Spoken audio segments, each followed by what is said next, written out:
சில ஆன்மீக குறிப்புகள் உங்களுக்காக. இப்போ சனி திசை யாராவது ஒரு குடும்பத்தில் யாருக்காவது ஒருத்தருக்கு நடந்துக்கிட்டு இருக்கும். இப்போ கண்டகச்சனி, ஜென்மசனி, அஷ்டமச்சனி, பாதச்சனி, இந்த மாதிரி யாராவது ஏதாவது சனி பாதிப்புகளுக்கு உள்ளாயிருப்பாங்க. இப்போ இவங்க அன்றாடம் வீட்டிலையே ஒரு எளிய பரிகாரமாக நம்ம பண்ணிட்டு வரலாம். அன்றாட வேலைகள் மாதிரியே இதுக்கு நம்ம பரிகாரம்னு சொல்லிட்டு நம்ம வீண் செலவு பண்ணுறதை விட நம்மளால் முடிஞ்ச வரைக்கும் நம்மளை நம்ம பாதுகாத்துக்கலாம். சரி, அப்படி என்ன அப்படிங்கிறத இந்த வீடியோவில் பார்க்கலாம். ஸ்கிப் பண்ணாமல் பாருங்கள். உங்கள் வீட்டு பக்கத்துலேயே கோயில்கள் கண்டிப்பாக இருக்கும். அந்த கோயிலில் இன்னும் நவகிரகங்கள் இருந்தால் இன்னும் சிறப்பு. அங்கே நீங்கள் தீபம் ஏற்றி வலம் நீங்கள் பிரார்த்தனை பண்ணிட்டு வரும்போது சனியினுடைய தாக்கம் குறையும். அப்புறம் பார்த்துட்டிங்கன்னா, இந்த ருத்ராட்சம் யாரெல்லாம் அணியிறீங்களோ அவங்ககிட்ட சனி பகவான் நெருங்கவே பயப்படுவார். ஏன்னா ருத்ராட்சம் அணிஞ்ச உடனே நம்மளுக்குள்ள நல்ல எண்ணங்கள், கெட்ட எண்ணங்கள்லாம் நீங்கி நல்ல எண்ணங்கள் அதிகரிக்க ஆரம்பிக்கும். தொடர்ந்து சொல்லப்போனால் நீங்கள் நல்ல கர்ம வினையவே நீங்கள் ஆற்றுவீங்க. கண்டிப்பாக நல்வழியிலே உங்களை அதை அழைத்து செல்றதுனால கர்ம வினைகளுடைய பாதிப்புகள் உங்களுக்கு அதிக அளவில் இருக்காது. பாகத்துக்கு நீங்கள் எள் கலந்த சாதம் இல்லாட்டி தயிர் சாதம், இந்த உலர் திராட்சை இதெல்லாம் நீங்கள் வச்சுட்டு வரும்போது சனியினுடைய பாதிப்புகள் குறையும். அதே மாதிரி நீங்கள் உணவாக எடுத்துக்கிறது பார்த்துட்டிங்கன்னா, வாரத்தில் ஒரு நாளாவது நீங்கள் நவதானிய அடதோசை செஞ்சு சாப்பிடுங்க. அதை நல்லெண்ணெய் விட்டு சாப்பிடுங்க. நவகிரகங்களுடைய மந்திரங்கள், சனி பகவானுடைய ஸ்லோகங்கள்லாம் நீங்கள் தெரிஞ்சு வச்சுக்கிறது இன்னும் சிறப்பு. அது உங்களுக்கு சமயத்தில் நிச்சயம் கை கொடுக்கும்.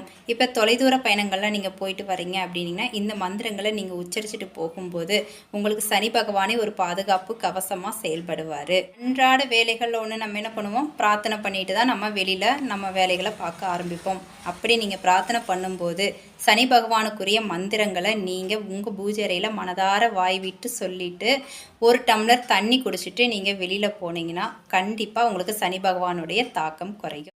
நம்ம வீட்டில் சமையலுக்கு பயன்படுத்தக்கூடிய சமையல் எண்ணெய், யாராவது கடல் எண்ணெய் யூஸ் பண்ணிகிட்டு இருந்தீங்கன்னா அதை முடிஞ்ச வரைக்கும் அவாய்ட் பண்ணிக்க முயற்சி பண்ணுங்கள். ஏன்னா இது நம்மளுக்கு உடல் ரீதியான சில பிரச்சனைகளை கொண்டு வரும். சொல்லப்போனால் இன்னொரு சூட்சம ரகசியம், இது குடும்பத்தில் கலகத்தை உண்டாக்கும். யாரெல்லாம் சனிக்கிழமையில் ஆஞ்சநேயர் கோயிலுக்கு போய் வெத்தலை மாலை சாற்றி ஆஞ்சநேயரை தீபம் போட்டு வழிபட்டுட்டு வரீங்களோ அவர்களை சனி பகவான் ஒன்றுமே பண்ண மாட்டார். இதுக்கு புராண கதைகளும் ஆதாரங்களாக இருக்குது. அடுத்ததாக தானம் செய்வது. எந்தெந்த மாதிரி தானங்கள் அப்படிங்கிறத நான் சொல்கிறேன். இதில் உங்களுக்கு எது முடியுமோ அதை நீங்கள் தானம் பண்ணிட்டு வரலாம்.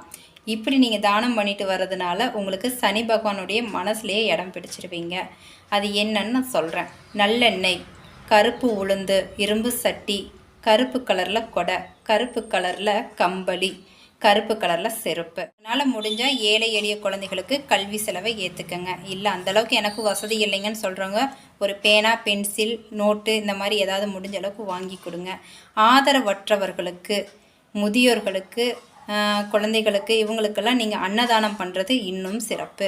நீங்கள் பண்ணுற அன்னதானம் யாருக்கு பண்ணனா அந்த அன்னதான பலன் உங்களுக்கு கிடைக்கும் அப்படின்னு பார்த்துட்டிங்கன்னா, ஒருவேளை சாப்பாட்டுக்கே கஷ்டப்படுறவங்களுக்கு அன்னதானம் பண்ணுங்கள். வீடு வாசல் இல்லாமல் பசியில் வாடுறவங்களுக்கு நீங்கள் அன்னதானம் பண்ணுங்கள். மனிதர்களுக்கு பண்ணுறது மட்டும்தான் அன்னதானம் அப்படிங்கிறது இல்லை. நீங்கள் ஜீவராசிகளுக்கும் பண்ணலாம். காக்கா, குருவி, எறும்புகளுக்கு உணவளிக்கிறது, இந்த மாதிரி விஷயங்கள் பண்ணுறதும் அன்னதானத்தில் தான் போய் சேரும். சனி பகவானுக்குரிய நட்சத்திரமான பூசம், அனுஷம், உத்திரட்டாதி இந்த நட்சத்திரத்தன்னைக்கு நீங்கள் அன்னதானம் பண்ணிங்கன்னா இன்னும் சிறப்பு. வீட்டு பக்கத்தில் சிவன் ஆலயங்கள் இருந்தால் இன்னும் சிறப்பு. அடிக்கடி அங்கே போய் வழிபட்டுட்டு வாங்க. அதே மாதிரி உங்களுக்கு தெரிஞ்ச இடங்களையோ இல்லை உங்கள் வீட்டு பக்கத்துலேயோ இல்லை வழியில் எங்கிட்டாவது பசுமாடு பார்த்தீங்கன்னா கண்டிப்பாக அகத்திக்கீரை வாங்கி கொடுங்க. இதை விட முக்கியமான பரிகாரம் ஒன்று சொல்கிறேன். சனி தோஷம் நம்மளுக்கு நடந்துட்டு இருக்கும்போது நம்ம வீட்டில் உள்ள பெரியவர்களாக இருந்தாலும் சரி, உங்களுக்கு தெரிஞ்சவர்களாக இருந்தாலும் சரி, தெரியாதவர்களாக இருந்தாலும் சரி, அனைவரிடம் நம்ம வயசில் பெரியவங்களாக இருந்தால் கண்டிப்பாக பணிவோடு நடந்துக்குங்க. அது இன்னும் மிகப்பெரிய பரிகாரமாகும். சனி பகவான் தன்னை பிடிச்சிட்டாரு அப்படிங்கிறதுக்காக யாரும் பயந்துக்க வேண்டிய அவசியம் கிடையாது. சனி பகவான் யார் அப்படின்னு பார்த்துட்டிங்கன்னா, ஈசனால் நியமிக்கப்பட்ட நேர்மையான நீதி அரசர் தான் அவர். இப்போ எப்படி ஒரு ஆசிரியர் ஒரு மாணவர் நல்ல ஒழுக்கத்தோடும் நல்ல கல்விகளை கற்றுக்கணுங்கிறதுக்காக எவ்வளோ முயற்சிகள் எடுப்பாரோ அதே மாதிரி தான் நம்ம வாழ்க்கை நல்லா இருக்கணுங்கிறதுக்காக சில வாழ்க்கை பாடங்களை நம்மளுக்கு கற்று தருவார். நம்ம யாரெல்லாம் நல்லவர் நினச்சோமோ அவருடைய சுயரூபத்தெல்லாம் காட்டுவார். யாரெல்லாம் கெட்டவங்கன்னு சொல்லி ஒதுக்கி வச்சோமோ அவங்களுடைய சுயரூபத்தையும் நம்மளுக்கு காட்டுவார். யார் நம்ம கூட இருக்கணும், நம்ம வாழ்க்கையில் யார் நம்ம கூட இருக்கக்கூடாது அப்படிங்கிறத ஒரு வாழ்க்கை பாடத்தை நம்மளுக்கு சொல்லி கொடுப்பார். இன்னும் இல்லைங்க, நம்ம எந்த பாவம் செய்யாமல் நல்ல வழியில் நேர்மையாக நம்மளுடைய கடமைகளை செஞ்சுட்டு போனாலே நம்மளை எப்பேற்பட்ட சூழ்நிலை அவர் நம்மளை பிடிச்சிருந்தாலும் அவர் நல்லதே தான் நம்மளுக்கு செய்வார். சனி போல் கொடுப்பாரும் இல்லை கெடுப்பாரும் இல்லை. இந்த பதிவு உங்களுக்கு பிடிச்சிருந்தால் லைக் பண்ணுங்கள், ஷேர் பண்ணுங்கள்.